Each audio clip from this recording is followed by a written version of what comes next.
Hello and welcome to the PhD Life Raft podcast. I'm Emma Brzezinski and today I am talking to the marvellous Iain Jackson. We're talking about staying on track with your PhD project.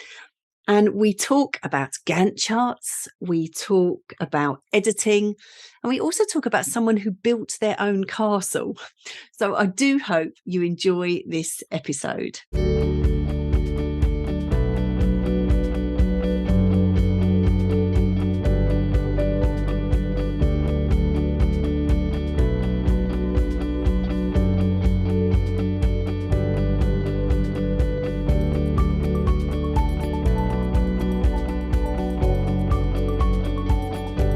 Hello, Iain.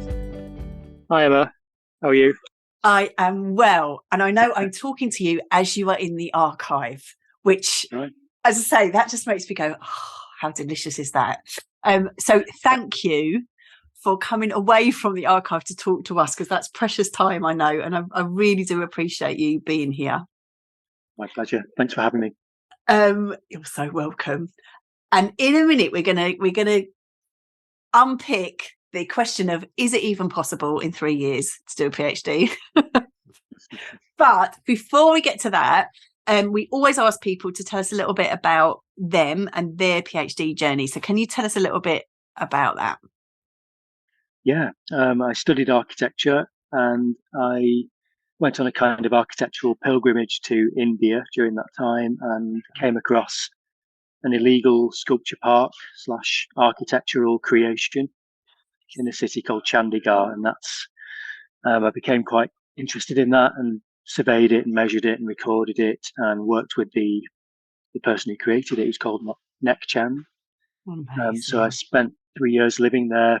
He built a waterfall and a kind of castle, and I lived behind the waterfall in this castle. What? He built a castle? Yeah, it's really odd. If you search for Nek Chand's rock garden, it's a really spectacular place. Right, So, we need to have that in this show notes so people can look that up. Yeah. So I had a great time. I kind of made my own archive because one didn't exist, and I was thinking about what is modernism in India. It's kind of my thesis. Wow. So yeah, it was really, really good fun, and I thoroughly enjoyed myself. But I did, I will maybe talk about this a bit, but it was difficult in the sense of feeling quite alone and isolated and difficult to navigate sometimes. Yeah, but on the positive overall, yeah. I love that. I love that. And I love that you described it like you went on a literal pilgrimage, because we talk about it a lot here in terms of the PhD as a transitional and transformational time. And I love that for you, it literally was a kind of pilgrimage time. So yes. And now, of course, you're at the other side of that and still working in academia, and supervising your own PhD students now. Yeah, that's right. I've supervised a number of students from around the world. Most are from the Middle East, Asia, and Africa, with a few from the UK too. So this is why we're picking your brains in terms of seeing things from a supervisor's point of view, as well as your own lived experience of that as a PhD student. Yeah, it's really important to me. I think doing a PhD is a real privilege and a special time in your life. And I want to help people to do that. And yeah, I think for me, it's one of the most fun bits of being an academic is to supervise PhD students. Absolutely right. It's a joy. And I think that because people, obviously I talk to a lot of PhD researchers who perhaps are worried about talking to their supervisor about their work, or, I'm going to be interrupting them. It's like, actually, this is the joy, right? This is the lovely bit to hear about cutting edge research that the PhD researchers are doing. So do know that supervisors love being supervisors, generally speaking. Yeah. So we were talking about things that we might talk about today, and you had this brilliant topic in terms of, is it possible to complete a PhD in 3 years, how to minimize delays and stay on track.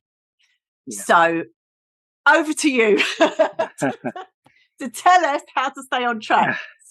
Well, one of the things I found is that most students are very good and competent at doing the research side of things and getting the data. and doing the pure research, if you like. Yeah. But what I found is that a lot of students struggle, or they find it more difficult to process that information, to write up the results, and if you like, to do the mechanics of the PhD. So planning the project, working to a time frame, setting up a writing schedule, and planning out the 3 years, what will happen Yes. and when. Yes. So there's a notional Gantt chart, or there's some kind of broad brush attempt to do a plan often. But do we really stick to it, and is it detailed enough? So this is what I'm trying to focus on at the moment with my students, is to say, don't worry too much about the data collection and the research. Instead, think about how you're going to structure the table of contents. Use the table of contents as your writing guide or map for the PhD, and then try and focus on writing a certain amount of words per day. Right. And that can seem a bit mechanical or forced, and that's because it is. And you just need to have that time every day where, from, I don't know, 9 a.m. till 11 a.m., where you sit and you write out what you found from the previous day or from within the lab or something, and just to get into that almost habit or discipline. And I think that really starts to reap some dividends over a period of time. If you just do that for a month, you will probably have, if you're writing 500 words a day, in a month you'll have 10,000 words. Right. And they won't all be perfect prose or refined writing that you can publish, but at least you'll have 10,000 words that you can then edit and refine and share with your supervisor or your colleagues to try and distill something useful from it. I love that. And there's a few things in there that I particularly love. So, first of all, this sense of the project management of the PhD, like actually this sense of it as a project to be managed, with very, I love your term, mechanical aspects to it. Really very practical, and thinking about how those bits fit together and how that works. You said the words Gantt chart. I think that will probably send lots of people into a panic. bring back just these horrible thoughts, because that kind of Gantt chart, which is this kind of big picture, for some people is awesome, and for some people just strikes fear into them. And so this sense of what you're proposing here is this sense of like really granular, actually, on a daily basis, these kind of these daily or week, because people would have different rhythms. So we know that for some people, actually, daily isn't with care responsibilities and things, that's not necessarily possible. But the regularity is what you're talking about, and this moving forward in small steps, but to keep moving forward, because like you say, then it's incremental, right? Yeah, I love that. That's right, and it compounds over time. Absolutely. You have a bit of a flow, and you read through something from yesterday, and you'll just immediately start, and before you know it, you've got 300 words done already. Love it. And this sense, exactly that, like you're saying, that this little bits that are going, you can edit from. So I think that also stops people from starting sometimes, isn't it? That people go, oh well, I don't know exactly what I'm going to say, and actually writing through that, writing some ideas down, gives you something to work with, and then you're not with that empty page. And you can write fast and edit slow. I think a lot of people use that approach. So try and get the words down, and then you can spend the time later editing. Plus, write fast, edit slow. I love that as a quote. I'm always looking out for the quote for the episode. That could be one. But I was really intrigued with what you were saying about having the table of contents as a map, because I think a lot of researchers are hungry for this map, like what's shape, how am I going to know? So can you talk us through a little bit more in terms of how you might do that as your table of contents as a map? Okay, well, they're not fixed, and they can change, and they probably should change over time. So don't see it as a definitive solution that you're only going to do once. it's going to evolve and change as your project does. And even with the Gantt chart, you can allocate space for thinking and changing. And not everything will be resolved at the beginning, because then you would already know the answer to the problem. Yes. We don't want to do Yes. that. We need to have inquiry, and we need to have a sense of Yes. exploration. But I think with the table of contents, it's a way to set out the size and the shape of the PhD. So we can see where you want to put the emphasis. We can see how many chapters you want to break it down. We can see, you can even allocate a rough guess of how many words you want to allocate to each chapter. Mm. Most PhDs follow a similar format, but within that, there's scope to place emphasis on different things. So you might start off with an introduction, a literature review, and a methodology, kind of the front end side of things. And then after that, you might have 3 or 4 main chapters. Well, try to think about what they are going to contain. Think about the narrative arc, because they should be building towards something. So how does the first chapter feed into the next one? How will that feed into the final or penultimate one? And then you've got a conclusion. And for me, that helps, because it breaks down Mm. this huge project of the PhD into some smaller episodes or smaller projects that you can get a handle on. And you can say, right, I'm going to allocate 3 months to chapter 1. And just by doing that, by setting that artificial deadline, you will have produced something. You will have got something out of it by the end, and it will have forced you to focus more on the outcome, on those outputs. That's The reason Anna, the reason I described the PhD as a project is because, and that they overrun, is because we lack that focus. I think. Sorry, Emma, what were you going to say? no. I was just going. Yes, this is great. This is great stuff. And in terms of having the big project and then small projects within it, so that you're continuing to kind of edit down and really clarify what it is you're trying to work on, because otherwise, who can? And I know people do this, don't they? They sit down to work on the PhD. Blimey, this, then how like, no wonder you feel overwhelmed. Whereas actually this sense of, like you saying, having the big project that's broken down and really clear, and I'm working on chapter 1, and then I'm working on this section of chapter 1, becomes much clearer in terms of what the work you need to do. And I loved what you said about the narrative arc, this sense of the story that you're telling within your thesis, and this sense that there's going to be different elements in that. I wonder again, if I can just ask you to explain that a little bit more for us, in terms of how would that work if I'm mapping it out, these table of contents.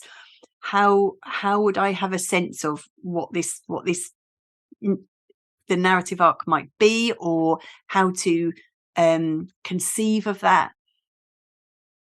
Okay, well, it's going to be retrospective. So you're not writing a PhD in real time. You're always reflecting on what you've done.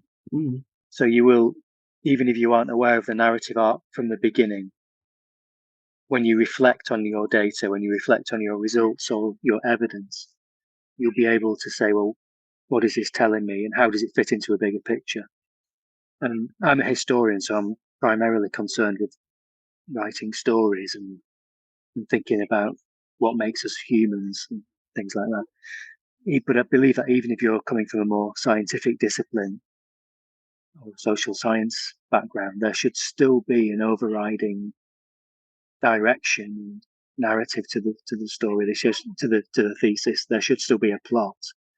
And I think as writers and as academics, we still have a duty to entertain Yes. the reader, because you want it to be interesting. Yes. If it's dull and boring, like so many PhDs are, I think that's a real shame and a tragic oversight, because you should be pulling the reader in. You should be tempting them with questions at the start of the chapter and saying, well, what happens if we do this? What does this data reveal? Where might this inquiry be heading? So you almost want to tempt the reader with a few questions. You might want to reveal a bit of the outcome to them at that stage. Think about how you can pull the reader in so that they find your work more engaging and interesting. I love that. Often the data can be presented in two different ways. It's the same data, but one will enthrall and engage the reader. One will just be a dull setting out of the results. Yes, And and I'm sure that's a challenge for everyone, I think, all writers. yes, and I'm sure you've been an examiner too, and it's like this kind of please make it a page turner. Please, because it's a delight then, and that's really helpful in terms of what you're saying about the narrative arc, because I think a lot of people think they need to write forwards with their research. It's kind of, I'm going to start with this idea and then I'm going to just develop it, and like you say, actually it's going to be retrospective. You're going to be looking back at what you've discovered, and as you said right at the beginning, if you didn't discover anything, that's the problem. So it's kind of actually, if things have changed and shifted and what you thought was going to happen didn't happen, brilliant. You've done some research, you've been in a process, brilliant. So yes, so in terms of that narrative arc, this sense of weaving together and understanding and constructing, that's absolutely can really, that's shaping up your work, isn't it? Awesome. Yeah. So that's really helpful, and I know that you've got some resources that people can have a look at. So I wonder if you could say a little bit more about that, if people are thinking, oh, this sounds brilliant, in terms of how I can break things down. I just started to think, how can I help my own PhD students to, one, get a grip of the data that we're producing, because they seem to produce so much data now, so many photographs, maps, drawings, interview transcripts, and so on. And we needed almost a database to handle that information. But I didn't want my students to spend lots of time coding and learning to construct databases. But I think we live in such an interesting time at the moment, because there is a big move towards no coding databases and no coding software. And I just came across a package called Notion. And it's a kind of, it's where Microsoft Word, Excel, PowerPoint, and a database program all come together in one. And I started to use that to create, it's almost like a little app for the students to use, where they can record our supervision notes, they can record the questions they want to ask me, and then beyond the supervisions, they can use it to be a container for their data. And it's easy to share and present and to print off and contain all of the things they've gathered. It's free. You can just download it from Gumroad. I can share the link with you, Emily, if you can share that with the listeners. That would be amazing. It's brand new. We've only been working on it in the last month or so. So it's very much in a beta stage, and I'm sure that your listeners will be able to enhance it and improve it. It's fully customizable. Once you've downloaded it, you can make it your own and tailor it to suit whatever you want. And it does that thing, doesn't it, in terms of like the table of contents, it takes you through, so you can put in your own data into there and you can see things starting to take shape. Yeah, that's right. You just populate it with the books you're reading, your ideas for the chapters, the table of contents, and you can use it just to, almost like a cloud drive, to hold all your interview MP3s. You can put films in there, you can put maps in there, and just populate it to keep a grip of how you handle the data, really. Brilliant. And definitely we will have that in the show notes. Thank you so much. Now we said at the beginning, it was this sense of this question of, is it possible to complete a PhD in 3 years? So I'm going to ask you, is it possible to complete a PhD in 3 years? How do you minimize delays? There are certain, like with most things, there's a bit of a caveat, and there's certain things that are beyond your control. Yes. For example, the Viva date, the availability of the external examiner, how many corrections you're likely to do. So I think post-handing, there are things you can't control. And that's often where the time creeps, and the months fly by, and before you know it, it's been 6 months and you're still waiting for the Viva, or you're still working on the corrections. I think it is possible to get the bulk of the PhD done and to get it handed in within 3 years, if you have a strict writing regime and a very clear set of outcomes from the start. What happens after you hand the PhD in and the viva? I think that's where the creep can take place. But that doesn't mean it's beyond your control entirely. So you can try to negotiate with the examiners to bring the viva date forward, and don't be afraid of asking. I think that they may say no, but they may agree as well and do that. And then allocating some time after the viva, you're going to need a break. You're going to need to reflect. But if you can allocate a bit of time to try and get all the corrections done, most of them can be done quite quickly. With most of the PhDs I've examined anyway, they're often some minor reworking with parts of the chapter or conclusion or typographical mistakes and things. So if you can allocate some time to getting it done, that can help. And then if you can request with your supervisor to liaise on your behalf and try to intercede with the examiners to get them to agree to review the corrections as soon as possible. Don't be afraid to ask. Yes, because there are people who are that sense of needing to complete in that amount of time for whatever reason, and to remember that it is possible. It is possible, and it's also that sense of, as you've been really clear with, is setting up from the start, going, well, what is feasible for me within 3 years? What is possible for me to do within 3 years? And looking at it that way too. Yeah, it's a bit of a risky statement, but it is only a PhD. Yes. It's not your life's work. It's not your entire,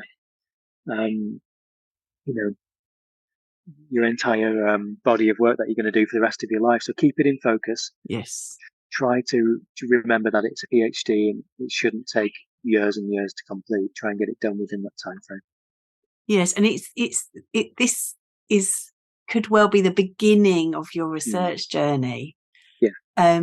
With so much more time to come and so much more time for exploration. Yeah. And remembering that sense of kind of abundance and expansion that will be beyond what you're doing now. It's brilliant. Thank you, Iain. And before pleasure. I let you go, I always ask people a very unfair question about giving us a top tip. So do you have a top tip for us? It's a great question, isn't it? I think the calendar, I think it's got to come back to the calendar. Right. So to bring everything back to what I've been saying, use your calendar to block out the time so that you know what you're doing every week, every day. You don't just meander through and let the time evaporate in front of you. You have a plan. So every Monday morning, you know what you're doing that week. It's all set out in the calendar and you stick to it. And I think the best tip I can give is to turn off your notifications on your phone and on your email and allocate a period of time so that you are just working entirely focused. And then you can reward yourself by going on Instagram and looking at the other things later. I love that. So yes, get yourself in the driving seat, get yourself a plan, switch off your notifications. Oh, Iain, this is brilliant. So much good stuff in there. And as I say, there will be links in the show notes too. Thank you so much for your time. I'm going to let you get back to the archive now. Thank you, Emma. Thank you. And thank you all for listening.